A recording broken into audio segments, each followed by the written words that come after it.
Hello friends, welcome to my channel Savita Tomar. आज की कहानी का नाम है नागेराय और हिमाल। बहुत समय पहले एक ब्राह्मण कश्मीर में रहता था जिसका नाम सोदराम था। उसके पास यदि कुछ था तो एक टूटी फूटी झोंपड़ी और एक गुस्सैल स्वभाव की पत्नी। ये पत्नी उसे बहुत परेशान करती थी। वे तंग आ चुका था, इस कारण उसे अपने घर से कुछ ज़्यादा लगाव भी ना था। परम ईश्वर ने मेरे भाग्य में यही लिखा है तो मैं उनके सामने क्या असंतोष दिखाऊं। मेरे भाग्य में यही लिखा है तो यही सही, वे अपने आप से ये कहता रहता था। परंतु उसकी पत्नी के तेवर बिगड़ते रहे और अपमान करना भी बढ़ता गया। कभी कभी यदि वे कुछ कमा कर लाता तो वे झिड़कियाँ देती और हाथ भी उठाती। जब ये सब उसकी बर्दाश्त से बाहर हो गया तो उसने घर छोड़कर जाने का निश्चय किया। इसलिए अगली सुबह उसने पत्नी से कहा, मैंने सुना है कि कश्मीर के बाहर एक राजा गरीब लोगों को बहुत सा धन देता है। मैं भी जा रहा हूँ, मैं भी अपना भाग्य आजमाऊंगा। ठीक है, चले जाओ, मुझे कोई फ़र्क नहीं पड़ेगा, पत्नी ने कहा। ब्राह्मण ने यात्रा के लिए कुछ चीज़ें इकट्ठी की और निकल पड़ा। वे लगातार चलता रहा और कहीं पर भी नहीं रुका जब तक कि वे एक जंगल के पास ना पहुंचा। वहां उसे एक मीठे और शुद्ध पानी का सरोवर दिख गया। वे वहीं पर रुक गया, अपना सामान नीचे रखा ताकि कुछ खाकर आराम कर ले। जब वे सो रहा था तब सरोवर से एक छोटा सा सांप बाहर आया और उस झोले में घुस गया जिसमें ब्राह्मण ने खाने पीने का सामान रखा था। कुछ आवाज़ सी हुई और ब्राह्मण जाग गया। वे झोली खोलकर देखने लगा। जब उसने सांप देखा तो एकदम से झोली का मुंह बंद कर दिया और झोली को जोर से बांध दिया। तभी उसे ख्याल आया कि क्यों न वह वापस अपनी पत्नी के पास जाए और उसे ये झोली भेंट करे। सोचा कि वह ये बंद झोला जरूर खोलेगी और इसके खुलते ही सांप उसे डस लेगा और वे मर जाएगी। तब मुझे उस झगड़ालू पत्नी से छुटकारा मिलेगा। ये सोचते ही सोदराम घर की तरफ लौट पड़ा। घर पहुंचते ही उसने अपनी पत्नी से कहा, ए मेरी प्रिय, मैं तुमसे दूर रह ही नहीं सकता। देखो मैं लौट आया हूँ और ये देखो मैं तुम्हारे लिए क्या लाया हूँ, खुद ही खोल के देख लो। पत्नी ने झोली पकड़ ली और उसके ऊपर लगी गांठ खोलने लगी। अरे नहीं नहीं, यहाँ नहीं, ऊपर कमरे में जाकर देख लेंगे। सौदाम ने कहा, हाँ हाँ, वे भी है, चलो चलो। जब वे दूसरे कमरे में पहुंच गए तो सौदाम ने कोई बहाना बनाया और कमरे से बाहर आ गया। तू देख, मैं अभी आया। ब्राह्मण ने बाहर से दरवाज़ा बंद किया और ये सोचकर खुश होता रहा कि उसे इस जल्लाद जैसी औरत से अब छुटकारा मिलेगा। कमरे के अंदर उसकी पत्नी ने जैसे ही झोली की गांठ खोली वैसे ही एक सांप बाहर आ गया। उसने झोली एक तरफ फेंक दी और चिल्लाने लगी, सांप सांप। वे कमरे से बाहर आने लगी मगर दरवाज़ा बंद था। अरे दरवाज़ा खोलिए। हाँ हाँ खोलता हूँ, मगर सौदाम ने दरवाज़ा नहीं खोला। तभी कमरे में एक प्रकाश सा उभरा। उस प्रकाश पुंज के पीछे से एक आकृति सी दिखाई देने लगी। वहाँ अब सांप नहीं, एक सुंदर बालक था। उसे देखते ही ब्राह्मणी प्रसन्न हो गई। उसने अपने पति को बुलाया मगर वे अंदर नहीं आया। वे यही सोचता रहा कि अंदर एक सांप है जो उससे भी डस लेगा। देखिए तो कितना सुंदर बालक है, इस बार तो आप सच में ही कितनी अच्छी भेंट लेकर आए हैं। अब मैं आपसे कभी भी नाराज़ नहीं होंगी, अंदर तो आइए। पत्नी की ये बातें सुनकर सौदाम ने तुरंत दरवाज़ा खोल दिया और कमरे के अंदर आ गया। इतने सुंदर बालक को देखकर उसके सारे दुख जैसे छू मंतर हो गए। उसने अपने बेटे और पत्नी को चूमा। दोनों पति पत्नी प्रसन्न हो गए और अब सुख से रहने लगे। ब्राह्मण का इस बालक के आते ही जैसे भाग्य खुल गया। वे एक धनी व्यक्ति बन गया। उसका हर तरफ सम्मान होने लगा। उसका बेटा जितना बड़ा होता जाता उतना ही सुंदर होता जाता। सौदाम और उसकी पत्नी ने उस बालक का नाम नागेराय रखा। 4 वर्ष का बालक इतना बुद्धिमान था कि बड़े बड़ों को बहस में हरा देता था। हालांकि उसको दूसरे बालकों की तरह पाठशाला नहीं भेजा गया, मगर वे फिर भी उन बच्चों से ज़्यादा जानकार था। सभी भाषाएं जानता था, ज्ञान की बातें कहता। ये इसलिए क्योंकि वे स्वर्गरिक बालक था। उसमें असीम शक्तियाँ और गुण थे। जब नागेराय युवा हुआ तो उसने एक दिन अपने पिता सौदराम से पूछा, पिताजी, क्या यहाँ आसपास कोई पवित्र जलाशय है? क्यों, किस लिए? मैं एक पवित्र जलाशय में नहाना चाहता हूँ। क्यों? पिताजी, मेरी कई दिनों से, क्या बहुत समय से एक सरोवर में नहाने की इच्छा हो रही है, परंतु वे स्वच्छ होना चाहिए, नहीं तो मैं अशुद्ध हो जाऊंगा।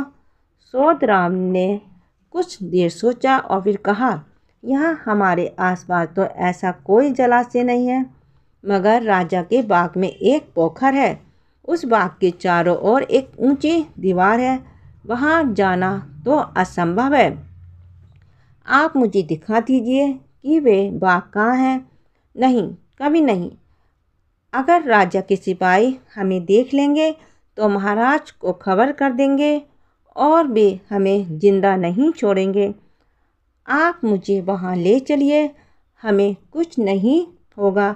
आप तो जानते हैं कि मेरे पास दिव्य शक्तियाँ हैं, मैं कोई साधारण युवक नहीं, मगर फिर भी हमें ध्यान रखना होगा। आप मुझ पर विश्वास रखिए, सो तो है। जब सौदराम राजा के बाग की ओर जाने के लिए मान गए तो वे दोनों राजा के महल की तरफ चल पड़े। नागेराय ने देखा कि कितनी ऊंची दीवार है, तो वह एक छिद्र ढूंढने लगा, मगर दीवार में कोई छेद नहीं था। आखिर उसे एक छोटा सा छिद्र दीवार के नीचे दिखा। वे प्रसन्न हो गया। उसने अपने आप को एक छोटे सांप में परिवर्तित किया और बाग के अंदर घुस गया। अंदर आकर जब उसने एक पवित्र स्वच्छ पानी का पोखर देखा तो उसने अपना रूप बदला। एक सुंदर युवक के रूप में परिवर्तित होकर वे निर्मल जल के जलाशय में नहाने लगा। जब राजकुमारी ने, जो उस समय बाग में बैठी थी, पानी की छप छप की आवाज़ सुनी तो उसने अपनी दासियों को ये देखने भेजा कि बाग में कोई घुस तो नहीं आया है। परंतु जब तक दासियां वहां पहुंची, नागेराय ने फिर से सांप का रूप धारण करके बाग से बाहर निकलने में सफलता पा ली थी। कुछ दिनों बाद वे फिर से आया और वहां नहाने लगा। जब इस बार भी राजकुमारी ने छप छप की आवाज़ सुनी तो वे गुस्सा होने लगी। राजकुमारी हिमाल ने अपनी दासियों से कहा, कौन है ये जो मेरे बाग में आकर मेरे ही ताल में नहाने की हिम्मत कर रहा है? देख कर आओ और जो भी हो उसे पकड़ कर ले आओ। दासियां गई, मगर इस बार भी वे नागेराय को देख ना पाई क्योंकि वे निकल चुका था। तीसरी बार जब नागेराय आया तो हिमाल वही ताल के आसपास थी।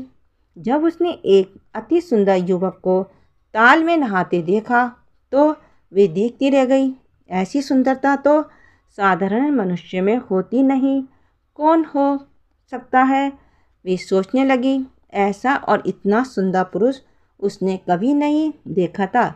जब युवक ने अपने आप को एक सांप में परिवर्तित किया तो हिमाल ने अपनी एक दासी को कहा कि वे इसका पीछा करे और देखे कि ये कहाँ जाता है।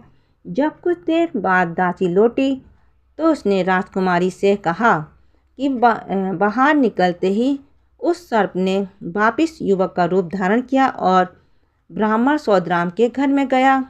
लगता है कि ये उसी ब्राह्मण का बेटा है।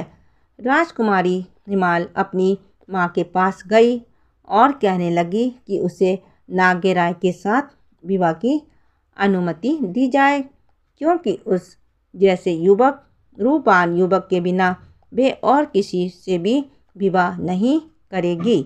मुझे उस युवक से प्रेम हो गया है। रानी ने ये बात राजा को बताई। राजा अपनी बेटी के पास गए और कहा, मेरी प्रिय पुत्री, तुम जिस भी राजकुमार के साथ विवाह करना चाहो करो। मैं सभी अच्छे अच्छे राजकुमारों को यहाँ बुलाऊंगा। तुम जिसको भी चुनोगी उसे तुम्हारा पति स्वीकार करूँगा। नहीं पिताजी, मैंने इस ब्राह्मण के बेटे को देखा है। उसके रूप और गुणों के समान और कोई नहीं हो सकता। तुम्हें मालूम भी है कि तुम क्या कह रही हो? वे ब्राह्मण सौधराम एक साधारण सा व्यक्ति है। मैं कैसे उसके साथ अपनी बेटी के रिश्ते के लिए उसके बेटे का हाथ मांगूंगा? कहाँ मैं और कहाँ वे? क्या कभी धरती और आकाश मिल सकते हैं? मैं तुम्हारे लिए दुनिया का सबसे सुंदर राजकुमार ढूंढ कर लाऊंगा। नहीं पिताजी, नहीं। इससे क्या फ़र्क पड़ता है कि वे गरीब हैं या अमीर? मैंने सौधराम के बेटे को ही अपना पति माना है। मैं अब किसी और को स्वीकार ही नहीं कर सकती।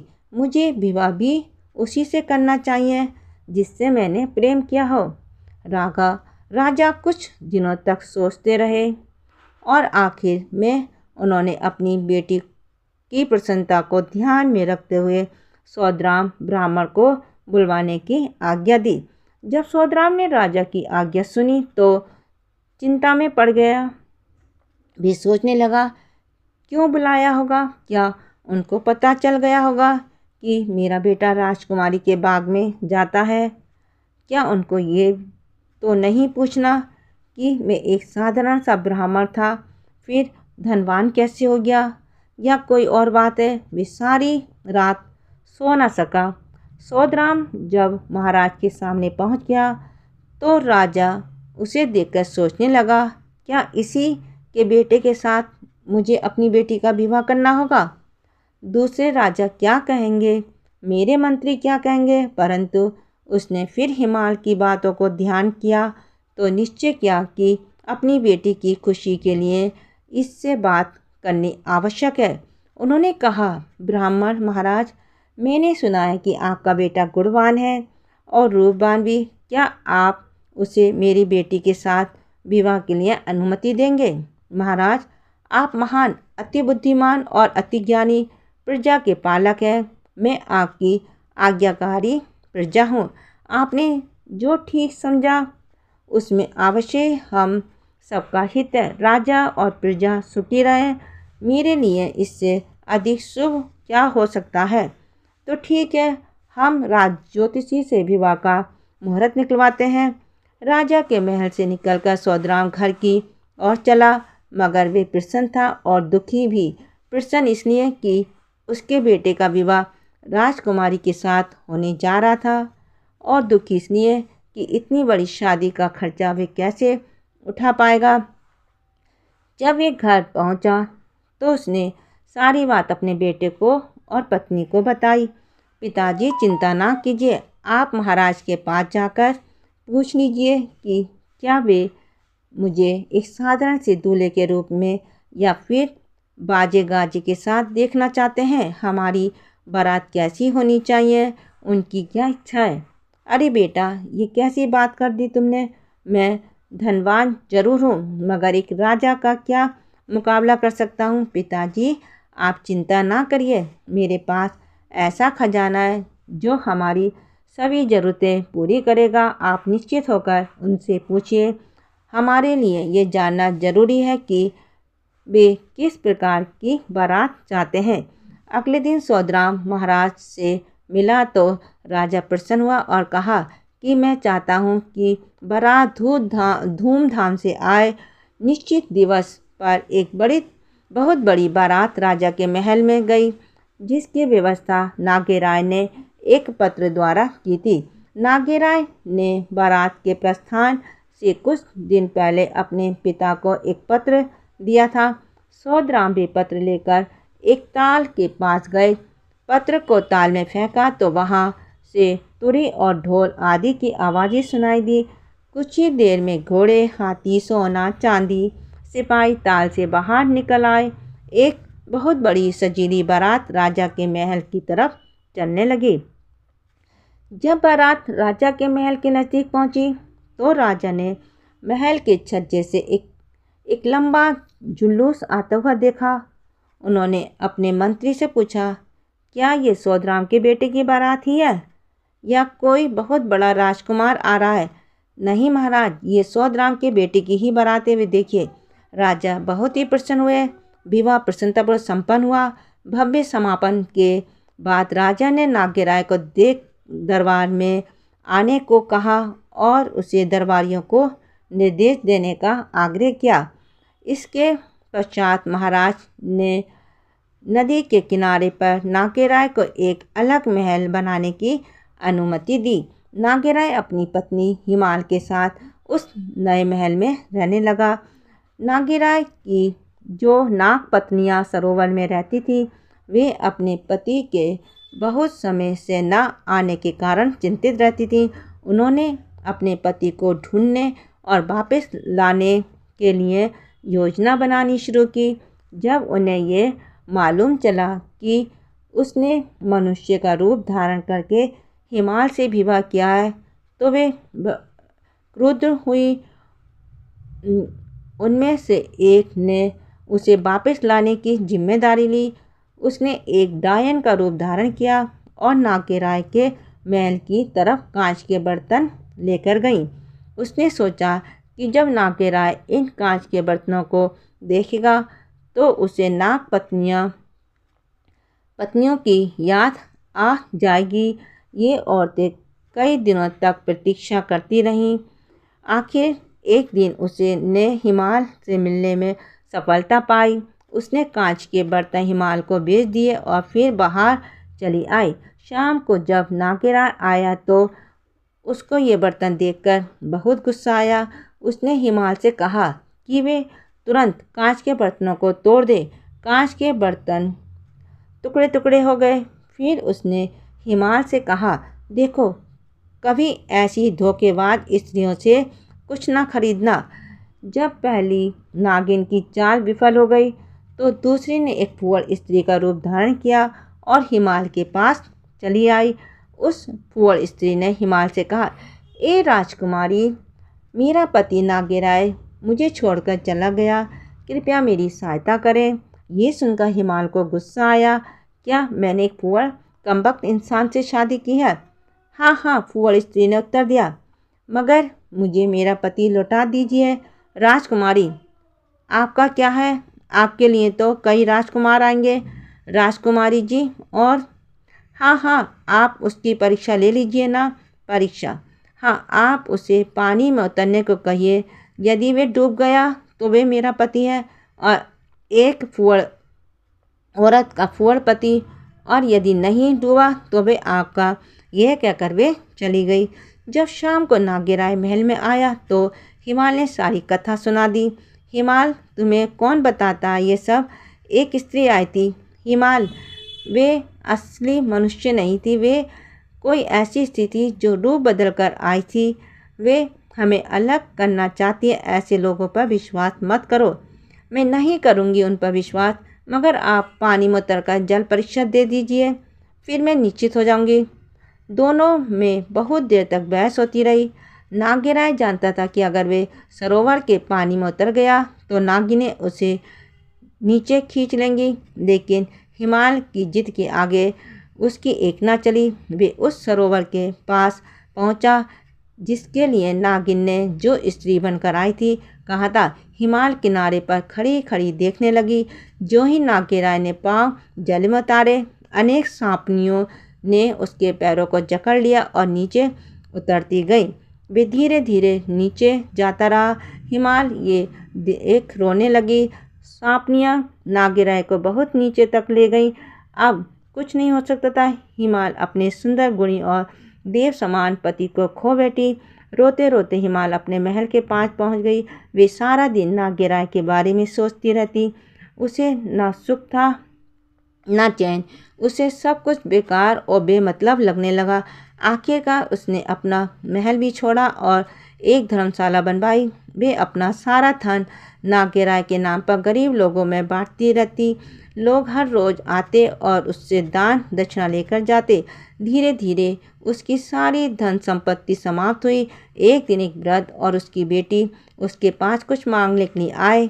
हिमाल ने कहा, अब मेरे पास धन नहीं बचा। हाँ, ये सोने की ओखली और मूसल बच्चे रह गए हैं, इन्हें आप ले लो। उसके बाद मैं मर जाऊंगी। मैं अब जीकर क्या करूंगी। वे वृद्ध भिखारी और उसकी बेटी धर्मशाला में रुके थे और जब निकलने लगे तो वृद्ध ने हिमाल से कहा, राजकुमारी जी, मैं और मेरी बेटी सदा ही इधर उधर आते रहते हैं। कल जब हम जंगल के पास पहुँचे तो वहाँ एक सांप पानी का ताल देखकर रुक गए। हम ताल के पास ही एक पुराने वृक्ष के खोखले कुंड में सो गए। आधी रात के समय जब सब कुछ शांत था तब कुछ आवाज़ हुई। हमने देखा कि ताल से एक राजा तथा उसकी फौज बाहर आई। अब तक मैं पूरी तरह जाग गया था। मैंने ध्यान से देखा। राजा बहुत ही सुंदर था और अपने सैनिकों का पूरा ध्यान रख रहा था। जैसे ही सभी ऊपर आए वैसे ही सभी के लिए खाना परोसा गया। सबने रात का खाना खाया और उस दावत के बाद सभी सैनिक तथा कर्मचारी ताल के पास जाकर गायब हो गए, मगर राजा वहीं रहा। जब राजा ने देखा कि सभी जा चुके हैं तब उसने एक थाली में खाना परोसा और पुकारने लगा, क्या कोई गरीब आदमी है यहाँ। ये सुनकर हम आगे चले गए। राजा ने वे खाना हमें दिया और कहा, मेरी उस प्रिय हिमाल का नाम। इसके बाद वे भी ताल के पास पहुंचकर गायब हो गया। ये सब सुनकर हिमाल का जी घबराने लगा। वे सिर उठी। उससे समझ नहीं आ रहा था कि वे हंसे या रोए, क्योंकि वे जानती थी कि वे ताल के पास प्रकट हुआ नागेरा था। उसने वृद्ध भिखारी से कहा कि क्या वे उसे उस ताल के पास ले जाने की कृपा करेगा। क्यों नहीं, वृद्ध भिखारी बोला, जिसे सोने की ओखली और मूसल हिमाल ने दे दिए थे। वे तीनों जंगल की तरफ निकल पड़े और संध्या समय होते ही ताल के पास पहुंच गए। वे रात होने और ताल से प्रकट होने वाले लोगों की प्रतीक्षा करने लगे। वृद्ध भिखारी तथा उसकी बेटी को नींद आ गई, मगर हिमाल जागती रही। आधी रात के समय जब सब शांत था तो नागेरा उसको खाना खिलाने वाले और उसके सैनिक प्रकट हो गए। सेवकों ने खाना परोसना शुरू किया। जब सब लोगों ने खाना खा लिया और वे वापस ताल की तरफ चले गए तब नागेरा एक थाली में खाना लेकर जंगल में चला और पुकारने लगा, कोई गरीब है कहीं। जब हिमाल ने अपने नागेरा का सुंदर रूप, महान दिखने वाला राजा का व्यक्ति सामने पाया तो उससे रहा नहीं गया। वे बोली, ओ मेरे प्यारे नागेरा, मैं तुम्हारे बिना नहीं जी सकती। मुझे क्षमा करो, आ जाओ और फिर से मेरे साथ रहो। नागेरा चौंक गया, समझ न पाया कि क्या हुआ और कहाँ कौन हो तुम। देखो मुझे पहचानो, मैं तुम्हारी पत्नी हूँ। नागेरा ने उसे पहचाना, मगर वे जानता था कि ताल में चले जाने के बाद अब वे उसके साथ रह नहीं सकता। सांपनियाँ मुझे ऊपर नहीं आने देंगी। तुम जाओ, मैं मौका देकर तुम्हारे पास लौट आऊँगा। नहीं, मैं तुम्हारे बिना नहीं रह सकती। अगर तुम नहीं आ सकते तो मुझे ही ताल लोक में ले चलो। ऐसा संभव नहीं। बहुत देर तक बहस होती रही। उसके बाद नागेरा उसे अपने साथ ले जाने के लिए मान गया, मगर उसे कैसे ले जाए इसलिए उसने हिमाल को एक कंकड़ के रूप में परिवर्तित किया और अपनी जेब में रख लिया। ताल लोक में पहुंचकर सांपनियाँ आई और उसका स्वागत किया। नागेरा ने उनका स्वागत स्वीकार किया, परंतु उनके स्वभाव में कुछ बदलाव सा आ रहा था। जब नागेरा ने पूछा तो सांपनिया ने कहा कि उसके शरीर से मानव की बू आ रही है। नागेरा ने उन्हें बताया, हाँ, उसके साथ एक मानव है, मगर वे उसे तभी प्रकट करेगा जब वे उसे कोई कष्ट न पहुंचाने का वचन देगी। सांपनियाँ मान गईं और तब नागेरा ने अपनी जेब से कंकड़ निकाला। कंकड़ हिमाल में परिवर्तित हुआ। जब सांपनिया ने एक सुंदर राजकुमारी देखी तो उनके मन में ईर्ष्या और द्वेष की भावना उत्पन्न हुई। उन्होंने एक साथ ये निर्णय लिया कि हिमाल से परिश्रम करवाएंगे। उसे काम पर लगाएंगे। उसको कई काम दिए, उनमें से एक ये था कि उसे सांपनियों के बच्चों के लिए दूध उबालना होगा। हिमाल काम में जुट गई और उफ किए बिना सारे काम करती रही। वे हर दिन सांपनियों के बच्चों को दूध पिलाती। एक दिन कुछ ऐसा हुआ कि दूध ज़्यादा ठंडा नहीं हुआ था और जैसे ही उन सांपनियों के बच्चों ने विष गर्म दूध पिया, वे मर गए। जब उन सांपनियों को मालूम चला कि हिमाल की गलती के कारण उनके बच्चे मर गए हैं, तो उन सब ने मिलकर उसे डस लिया और वे मर गई। जैसे ही हिमाल की मृत्यु की बात नागेराय ने सुनी, वे दौड़ा दौड़ा आया और शोक में डूब गया। जब नागेराय थोड़ा संभल गया तो उसने एक सैया बनाई। उस सैया पर हिमाल को लिटाया और ताल से बाहर आ गया। उसने उस सैया को ताल के सामने वाले पेड़ पर रख दिया। वे हर रोज़ पानी से बाहर आता और हिमाल को सैया पर देखकर फिर वापस ताल में चला जाता। एक दिन सुबह सुबह एक महात्मा जी वहाँ से गुजरे। जब उसने पेड़ की टहनियों के बीच एक सैया देखी तो वे कुछ सोचने लगे और फिर हिमाल के मृत शरीर को नीचे लाया।